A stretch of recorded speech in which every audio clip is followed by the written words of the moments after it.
हिवाळी अधिवेशनाचा दुसरा दिवस, दुसऱ्या दिवशी विधिमंडळाच्या कामकाजामध्ये अमरावती मतदारसंघाच्या आमदार सुलभाताई खोडके दाखल झाल्या आणि सहभाग घेतला। विशेष म्हणजे कोणते कोणते मुद्दे घेऊन यावेळेस विधानमंडळामध्ये आपण मांडणार आहे।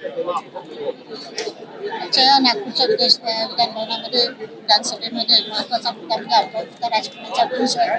त्या ब्रिजच्या सध्या त्या पुरवणी मागण्या त्या पुरवणी मागण्यावर जो प्रस्ताव PWDने तयार केलेला आहे आणि त्याचा निधी जो आहे तो निधी महाराष्ट्र शासनाकडे देऊन लवकरात लवकर अमरावतीचा पूल कसा होईल यासाठी मी प्रयत्न करणार आहे। त्यासोबतच दुसरा जो प्रश्न आहे त्यामध्ये असणारा महानगरपालिकेच्या माध्यमातून असणारे काही प्रश्न आहेत, विकासात्मक प्रश्न आहेत, शाळेचे प्रश्न आहेत, अनेक प्रश्न आहेत। त्या संदर्भात आज या ठिकाणी अमरावती शहरामध्ये अनेक दिवसापासून माझ्या मतदारसंघामध्ये रोज येतो आणि त्या ठिकाणी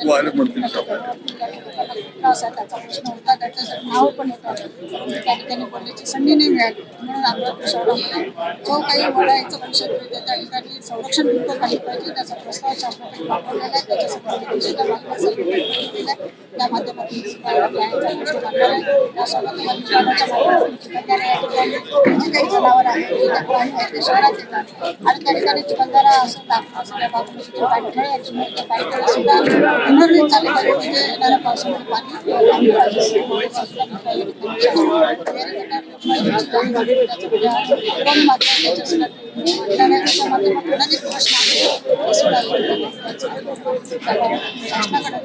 निधी आपल्या अमरावती शहरासाठी मतदारसंघासाठी असेल यासाठी काही चर्चा होत आहे की अमरावतीचं स्टेशन हा ट्रान्सफर बनलेला होणार, म्हणजे स्टेशन बंद होणार आणि आपण एक भूमिका घेतली की स्टेशन जाऊ देणार आहे। 100% स्टेशन कुठे जाणार नाही आहे, ते स्टेशन आहे तिथेच राहणार आहे। ब्रिज बांधल्यानंतर तिथे कुठलाही होणार नाही आणि स्टेशन 100% जाणार नाही।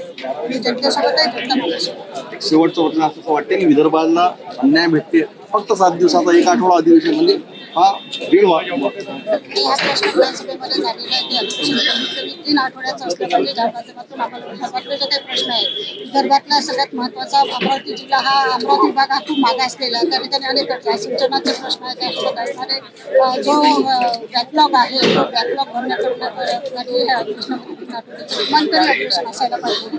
परंतु मुख्यमंत्री महोदयांनी या ठिकाणी उत्तर दिलं तर निवडणूक आहे, नगरपालिकेच्या त्याला महानगरपालिका जिल्हा परिषदच्या निवडणूक असल्यामुळे या ठिकाणी फक्त आपण हे 8 दिवसाचंच अधिवेशन घेतलेलं आहे।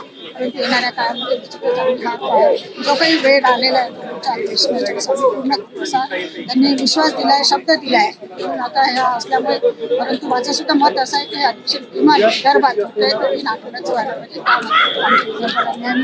आणि आमच्या अमरावती विकासात जो मागासलेला आहे, सगळ्याच भागात मागासलेला आहे, MIDC-मध्ये, उद्योगामध्ये, रोजगारामध्ये, हॉस्पिटल असेल, सगळे प्रश्न हे मागासले। सगळा पैसा विदर्भाच्या नावावर येतो आणि विभागात जातो, आमच्या अमरावती विभागात येत नाही। त्याच्यावर अन्याय होतो, त्या अन्यायाला वाचा फोडण्यासाठी खऱ्या अर्थानं अधिवेशन असतं। म्हणून या अधिवेशनात आपल्या प्रश्नाला न्याय मिळण्यासाठी 3 आठवड्याचा अवकाश असणं काळाची गरज आहे। या संदर्भात पुढच्या वेळेस आपण मुख्यमंत्र्यांनी उत्तर दिल्यामुळे पुढच्या वेळेस त्यांनी ठरवलं आहे, निश्चितच। शेवटचा प्रश्न, महानगरपालिका जिल्हा परिषदेच्या निवडणुका लागत आहे, राष्ट्रवादीची काय तयारी आहे आणि या निवडणुकाला समोर जाईल? 100% आपण महानगरपालिकेमध्ये आणि महापौर